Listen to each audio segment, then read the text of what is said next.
Today, I want to invite you into a truth most people spend their lives running from. It comes from the poet-philosopher C.G. Jung, who once said, "Depression is like a woman in black. If she turns up, don't shoo her away. Invite her in, offer her a seat, and listen to what she has to say." This isn't just poetic language. It's a challenge, a quiet rebellion against everything we've been taught about darkness. Because in a world obsessed with quick fixes and curated smiles, we've learned to silence our suffering, to medicate what we should meditate on, to escape what we're actually meant to embrace. But here's the truth. What we reject doesn't disappear. It returns louder, heavier, darker, until it finally breaks through, demanding to be heard. Why do we keep pushing away our pain, only to find it growing stronger? Why do we treat depression like an enemy when, in fact, it may be a messenger from the deepest parts of our soul? That's the question that brings us here today. This is not a video about pathology. It's a journey, a reframing. Through the lens of Jungian psychoanalysis, we'll learn to see depression not as a defect to fix, but as a call to listen, a sacred summons from the unconscious, asking us to sit down, be still, and truly hear what has been buried beneath the noise of our lives. Because what if, just what if, your darkness is not trying to destroy you, but to awaken you? Let's tie this to Jung's central metaphor. The woman in black symbolizes the anima or shadow self, carrying messages from the repressed parts of our psyche. Jungian psychology views the unconscious mind as a repository of hidden wounds and archetypes, where the shadow self manifests as depression.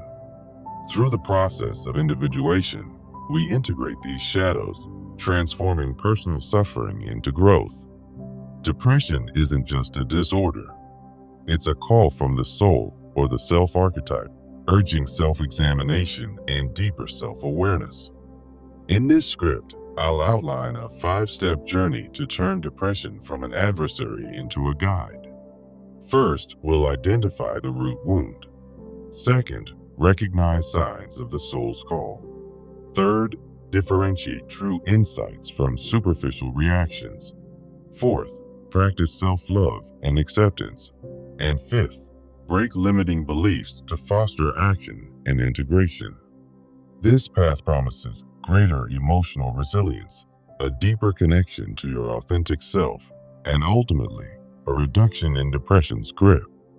With this framework in mind, let's begin by exploring the origins of the wound that invites the woman in black into our lives.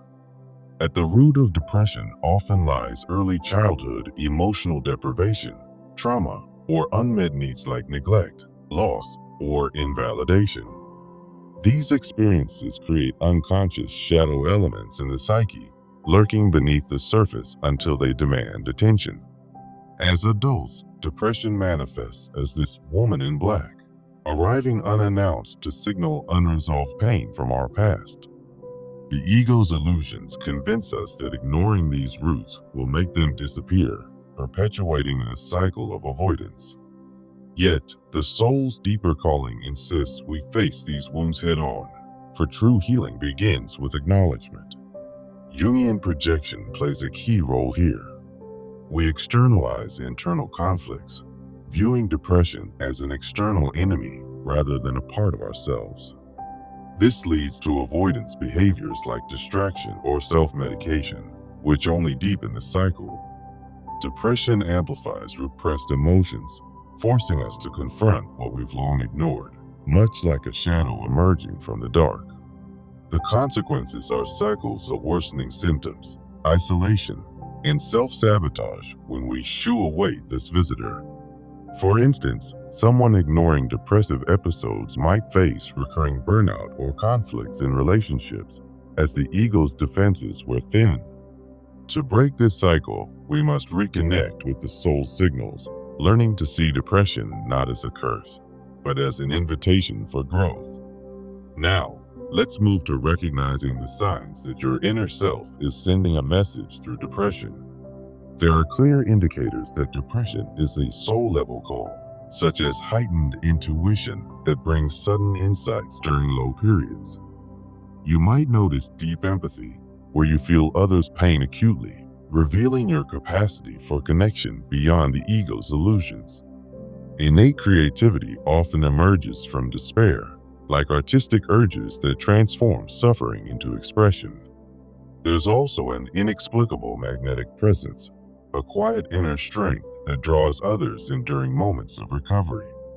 These signs relate to Jungian archetypes, where the soul uses depression to awaken traits that lead to wholeness. The ego might dismiss these as weaknesses, but the soul's deeper calling affirms they are affirmations of your worth. They signal that you deserve inner peace and self-understanding, countering the narrative that depression defines you. Just as you'd offer the woman in black a seat, these signs encourage listening and learning, turning depression into a catalyst for soul-nourishing growth. Understanding these signs helps differentiate between genuine soul insights and fleeting emotional reactions, empowering intentional engagement. Armed with this recognition, we can now discern how to interact with depression as a teacher rather than a foe.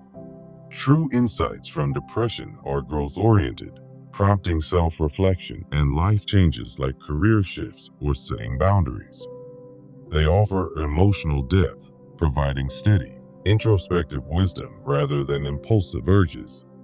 This is like a conversation with the woman in black, revealing hidden truths that the ego tries to obscure. Authentic reflection mirrors your shadow self, highlighting both strengths, like resilience, and weaknesses, like unprocessed grief, for balanced integration. The ego's illusions often lead to superficial reactions, such as intense but short-lived mood swings or avoidance tactics that fizzle out. These reactions stem from fear-based defenses, preventing the soul's deeper calling from guiding us. To counter this, try a practical exercise, the Depression Dialogue Journal. After a depressive episode, write down 3 layers. First, surface feelings like, I feel hopeless. Second, underlying insights, such as, this stems from past abandonment. Third, actionable growth steps, like, what can I learn to move forward? This exercise promotes Jungian individuation, turning depression into a reflective tool for the soul's wisdom. By engaging with these insights, we build the foundation for self-love, recognizing that true healing starts with complete self-embrace. Self-love through depression means embracing your shadow, accepting depressive states without judgment. It involves honoring your needs, like seeking rest and solitude, and setting firm boundaries against toxic influences. Tied to our metaphor, loving yourself is about inviting the woman in black in for a dialogue, not fearing her presence. The ego's illusions might portray self-love as selfish, but the soul's deeper calling knows it's essential for transformation. Positive outcomes include raising your standard for emotional well-being, attracting supportive relationships, and repelling self-destructive patterns. Naturally, this filters out harmful cycles, reducing depression's intensity by fostering resilience. Incorporate daily practices like shadow mirror work. Stand before a mirror and affirm, I welcome my inner darkness as a teacher. While doing so, journal about what depression reveals, integrating it as part of your 5-step journey's 4th step. Daily affirmations like, I am worthy of peace, even in pain, reinforce this self-love, bridging us to the next phase. Despite these practices, many cling to the belief that suffering is inevitable, a notion we'll now challenge. The origin of this belief often lies in upbringing like stiff upper lip conditioning or cultural archetypes of the martyr or lone warrior. These align with Jungian shadows of repression, where the ego perpetuates isolation and endurance. Consequences include codependency on external fixes, like over-relying on therapy without personal work, leading to loss of identity and exhaustion. The soul's deeper calling urges a new framework, reframing depression as a companion rather than a battle. In this balanced approach, you listen to its messages through integration, giving self-care and receiving insights with clear boundaries. Practices include creating a yes/no boundaries list, such as yes to self-compassion exercises and no to isolating behaviors. Add assertive communication exercises, like voicing needs in therapy or support groups, to break the cycle. As the fifth step in our journey, this empowers you to let depression become a guide, not a tyrant. Now, as we near the end, let's deliver the core message of this exploration. Healing from depression is not about banishing the darkness. It's about welcoming it as a wise companion. By listening to what the woman in black has to say, you can emerge whole, integrated, and truly alive. This echoes Jungian philosophy, where the ego's illusions fade, allowing the soul's deeper calling to lead the way. Remember, true healing comes from integration, not eradication, transforming your relationship with depression forever. With this message in mind, let's turn to transforming these insights into actionable steps. I recommend a 30-day integration practice to combine elements from our journey. Start with daily journaling, using the depression dialogue from earlier sections to identify your root wounds. Each day, recognize signs of the soul's call, noting moments of intuition or empathy that arise. Differentiate true insights from superficial reactions by reflecting on their depth and longevity. Practice self-love through affirmations and shadow work, embracing your inner darkness without fear. Finally, challenge limiting beliefs by reviewing your yes/no boundaries list and communicating your needs assertively. Structure this as a 5-step daily routine. First, identify wounds. Second, recognize soul signs. Third, differentiate insights. Fourth, practice self-love. And fifth, break beliefs. Track your progress daily, noting changes in depression's intensity and personal growth. For example, you might journal, "Today, I felt the woman in black urging me to set a boundary, and it brought clarity." This practice fosters a sense of empowerment, helping you see depression as a teacher rather than an enemy. Engage with a community, like joining a support group to share your experiences with the woman in black. Over these 30 days, you'll build emotional resilience as the ego's illusions give way to the soul's wisdom. Remember, the struggle between ego and soul is timeless, but with consistent action, balance is achievable. On day 1, begin by writing about a past wound that depression highlights. Reflect on how the ego might have minimized it, while the soul calls for acknowledgement. By day 5, you'll start recognizing soul signs, like a creative spark during a low moment. Note how these signs differ from ego-driven distractions. As you progress, differentiate insights. Is this feeling a true call for change or just a passing reaction? Use your journal to explore this deeply. By day 10, incorporate self-love practices, affirming your worth daily. Watch how this shifts your internal dialogue from criticism to compassion. Continue challenging beliefs. List one limiting idea and counter it with a soul-aligned truth. For instance, replace "I must suffer alone" with "I can seek support and still grow." Midway through, evaluate your boundaries. What's working and what needs adjustment? Share in a group how depression has taught you something valuable. By day 20, notice patterns. Perhaps depression's visits are shorter or less intense. Celebrate small victories, like handling a trigger with grace. As the ego's illusions weaken, the soul's calling becomes clearer, guiding your decisions. On day 25, revisit your initial wound and note how your perspective has evolved. This integration reinforces that depression is not a life sentence, but a phase of learning. By the end of the 30 days, create a maintenance plan to sustain these habits. For example, set weekly check-ins with your journal and community.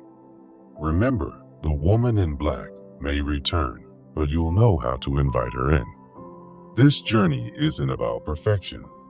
It's about progress, honoring the soul's rhythm over the ego's demands. Through this, you'll cultivate a deeper connection to yourself, reducing depression's power. Let's not forget the timeless struggle. The ego clings to illusions of control, while the soul seeks authentic integration. By following these steps, you're choosing the soul's path. In closing, depression, like the woman in black, holds keys to your wholeness if you listen. Embrace the darkness and watch as it illuminates your true self. This 5-step journey, identifying wounds, recognizing calls, differentiating insights, practicing self-love, and breaking beliefs, will guide you forward. As Jung taught, the unconscious is not to be feared but explored. So, take this script as your invitation to begin. Start today and transform your relationship with depression. Remember, the ego may resist, but the soul will reward your courage. In the quiet moments, listen for that deeper calling. It's there, waiting for you to offer it a seat. Through this process, you'll find not just relief, but genuine empowerment. Depression becomes a companion on your path to self-realization. Now, go forth and integrate what you've learned. Your journey to wholeness starts with one step. May the woman in black reveal her wisdom to you, and may you emerge stronger, more integrated, and alive. Thank you for joining me on this exploration. Remember, healing is possible when we listen to the shadows within. Until next time, embrace your inner world with open arms. The struggle between ego and soul is eternal, but victory lies in balance. Here's to your growth and resilience. Farewell, and may peace find you. In the end, it's not about fighting depression. It's about dancing with it. Let the woman in black teach you her secrets. You've got this. Now, apply these insights and watch your life transform. Be well. And remember, the soul's calling is always worth heeding. Goodbye for now. Keep journaling. Keep reflecting. Your authentic self is waiting. End of script.